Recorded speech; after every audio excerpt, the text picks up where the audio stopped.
So there are things that you cannot rewrite over on people. Motherhood is one of them. Certain other kinds of events, sexual experiences of various natures.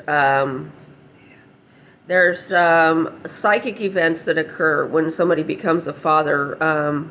These kinds of things can't be erased. So, you could put a rug over it, but there's going to be a lump. You can grade lump and conceal it within other things in context, but it just becomes more and more expensive as these things rise in complexity and permanence. There's a difference between the sand that's been struck by lightning and the sand that has not been struck by lightning.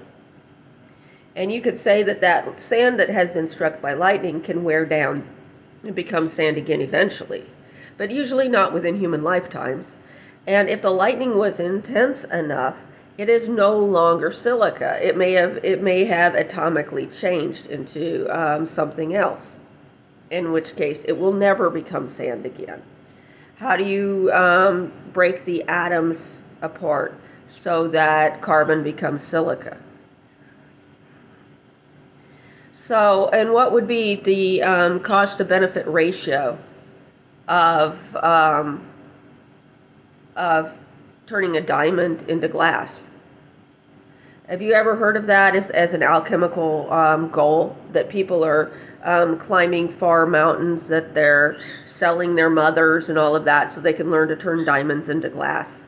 Because it's kind of what we do here in Bloomington. That's when you look at the amount of calories expended and the level of organization within the Catholic Church, within the scientific community, within the academic community, within the Roman culture, you see a lot of organization, but where is it placed? You see that, the texture of it is different. Where is the space? Where is the not space? How tolerant are they of space between things so that there's texture? What are they trying to smooth over here? So these are all idioms that you find in ancient texts when you're trying to study these things, trying to understand how are these sayings, why did this stand the test of time? How is this relevant? How is this text written in 500 relevant to 1000? And how is it relevant to today?